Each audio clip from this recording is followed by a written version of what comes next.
not destroyed. I think we must channel it. We did it. We're going to keep doing it until we've done it.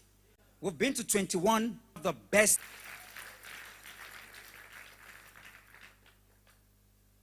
Because it's not set, I wanted to do a replay of something he did while he was on the rise, but he is here.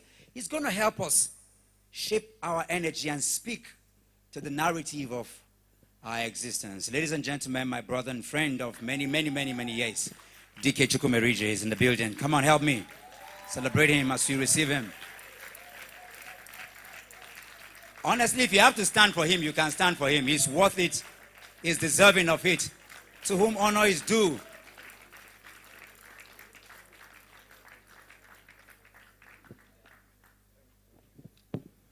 Good evening, everyone. Just like you, last week Saturday I went out to vote. And I voted in Apo. I got to my polling unit around 8:30. I thought it would be quick, but they had increased the number of people assigned to that polling unit. In fact, over 4,000 people were assigned to that polling unit. And over 1,200 showed up to vote. So the line was long. By the time I came to collect number, my number was 812. 8:30 in the morning. Well, what else am I doing now? Is it not just to wait? So we stood in line and we waited. When the line wanted to scatter, some of us organized ourselves and ensured that it was orderly.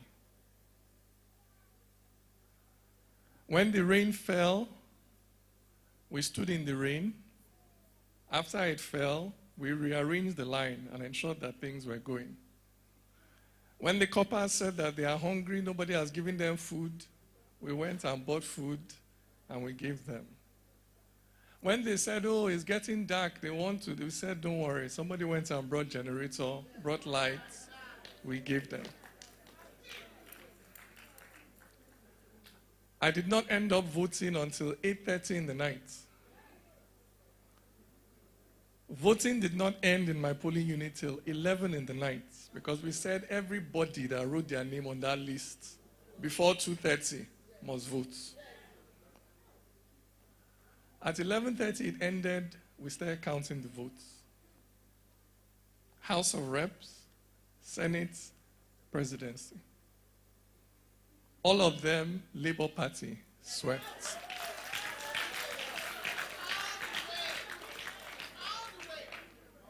We didn't finish counting those votes till about 5:30 in the morning. When we finished counting, we said, you must upload in our front. So we stood there. They told us that they can't upload. We said, we are not going to leave here until the results are uploaded. It was not until about 7:38 in the morning that the guy uploaded the result, or told us he uploaded, and showed us something that said he had uploaded. So we left that polling unit 8:30 in the morning on Sunday. 24 hours we were in that polling unit. We became friends in that polling unit. I met so many first-time voters on that polling unit. The one that touched my heart the most was around 8 in the morning, a couple walked into the that place. They were on their way to the police station to go and report that their son was missing because they had not seen him all night. And the mother just said, let me just check the polling booth. And they found the boy there. First-time voter. He had come out to vote and stayed out all night counting the vote with us without telling his parents. That is the type of energy that people will be inspired in people.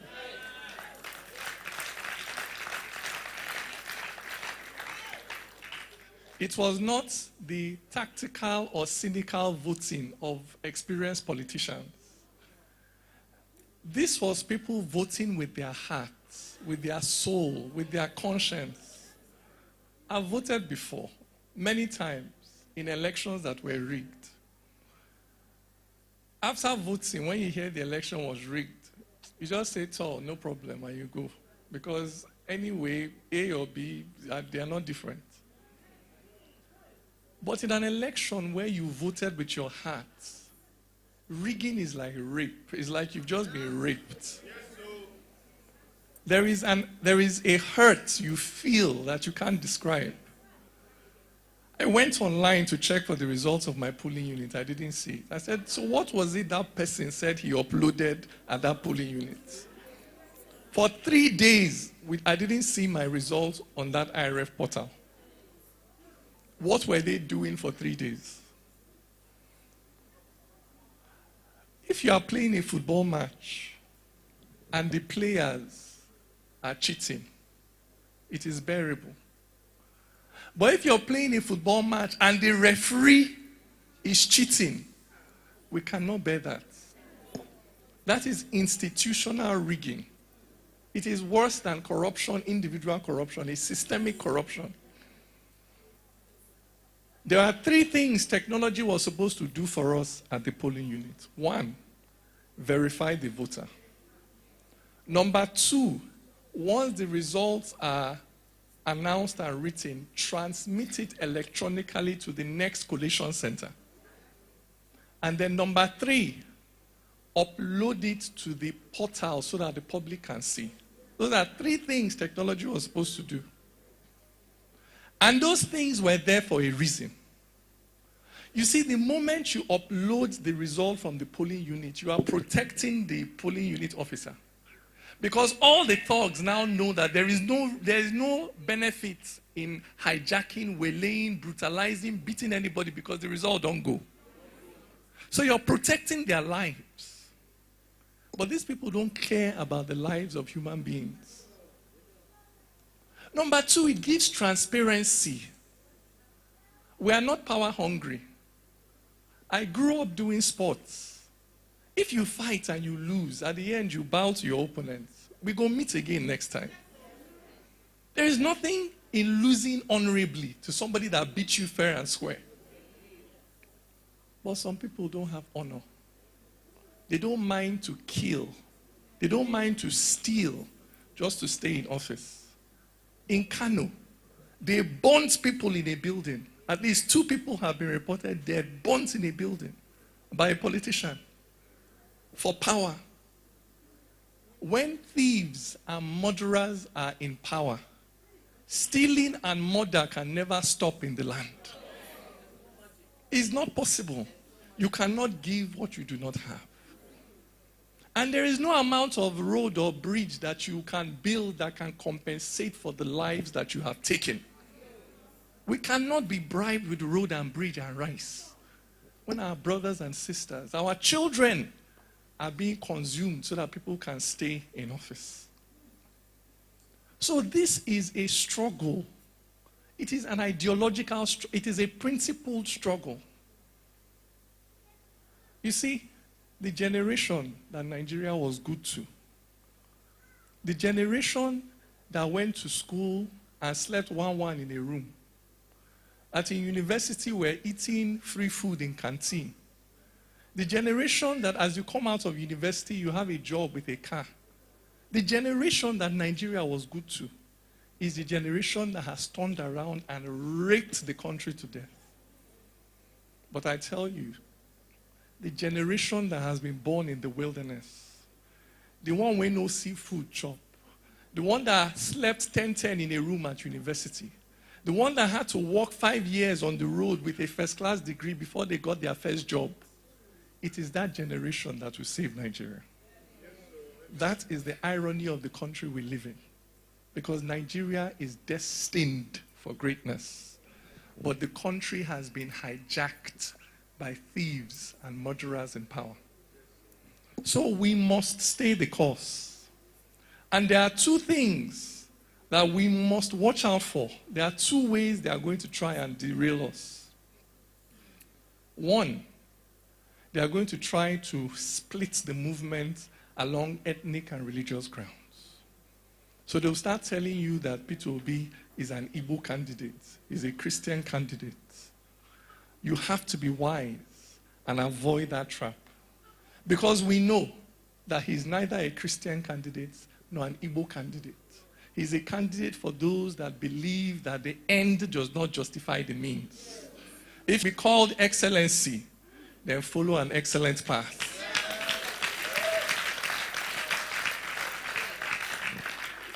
So don't allow anybody to make you tribalize this thing.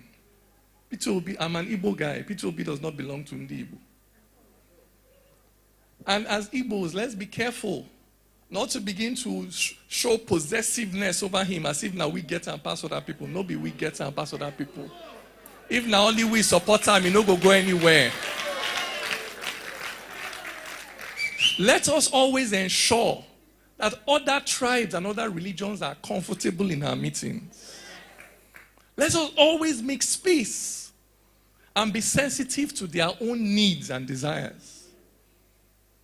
Those of us Labour Party candidates that have won election here in the FCT and other places, where as a non-indigene you have won election in a place outside of your state of origin, be wise. Be wise and remember to carry the needs of the indigenes in your hearts in the way that their own brother did not carry when he was in power. That is how to consolidate on victory. We must avoid the banana peel of tribalism. Let them not scatter us on the grounds of tribalism. The Muslim is my brother. The Idoma is my brother. The Fulani is my brother. As long as we both believe in a country where everybody is equal before the law. The only division here is between those who will do anything for political power and those who will not. And Peter Obi will not. And I will not. That is who we are. So let them, please, it's very important because they will try very hard. The number 2 thing they will try is to say that you're an anarchist or press briefing. And I said, whether I should go to court, I am going to court. That is who we are. Even though we know that the court is compromised. Even though we know that some people have been investing in the judiciary for years to ensure that in situations like this, the judgments may go their way. Still, we believe in the rule of law, and therefore we'll go to court. Because there is God in heaven, and you never know what can happen. You never know what can happen. And I tell you, even if they win in that court, they cannot win in the court of public opinion. That tag of thief will stay with you for the rest of your life. Every time your name is mentioned, the 2023 election will be a subtext in your profile and your CV for the rest of your life. There is no law in this country that stops me. Every time you walk into the room, I may rise up in respect because you are president or you are minister. But when you pass, I go say, Olinie, Barao, Onyoshi. Nothing can stop me from saying that under my breath. Because that is social censure. And you can never avoid social censure. So my people, do not be moved. Don't let anybody push you into a tribalistic response. Don't let anybody push you into an anarchist response. No, we respect the Constitution. We respect the law. Because one day, our own person will be in that office. And the day our own person is in that office, the same way me, I chop him when your person was there, you go chop him when my person is there. So we must respect and preserve the sanctity of that office. We are going to court. And anything can happen in court. It is 50-50. As rigged as the system is, it is 50-50. Do you understand what I'm saying? It is possible that we can reclaim that mandate through the court. It is very, very possible. But more than that, whatever happens, this government that is coming must not be totally in the grip of the APC and the cabal, not even the APC, the cabal inside the APC. Because again, many APC people, we get sense, we get conscience. We don't like waiting they happen. For that cabal inside, this government must not be totally in their grip. That is why it is important that 6 people from Labour Party are in the Senate. That over 35 people from Labour Party are in the House of Reps. Because they will provide alternative voices. Even if they are not, we go here waiting they really happen. Not just one side of the story. And that is why next week Saturday is important. For the obedient movement to really touch down, it must win executive power somewhere. We must get one governor somewhere. We must touch down in one state somewhere. It is important to this revolution, to this struggle. So I know we're in the FCT, we don't get governorship election. But we all come from certain states. Begin now, whatever you can do. If you can travel and give moral or support, fine. If you cannot, let your money speak for you. I'm from Abia State. I've already started sending. My resources down. I'll win in Abia State. Somewhere we must get governor. Because governor now, you know that thing when they say we don't get structure, we the people are the structure. Now we want to add cornerstone to that structure. Now cornerstone we want to add to that structure by winning 1, 2, 3, 4, 5 governorship positions in this country. Because it is not beans. For a movement that started 9 months ago from nothing. From nothing.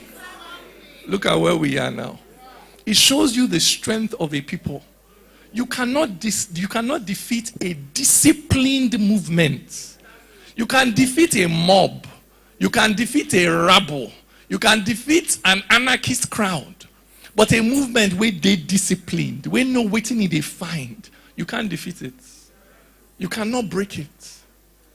So let us remember that our commit that works according to rules and laws. Can you imagine the audacity for INEC to stand up and say it is not compulsory for it to transmit results?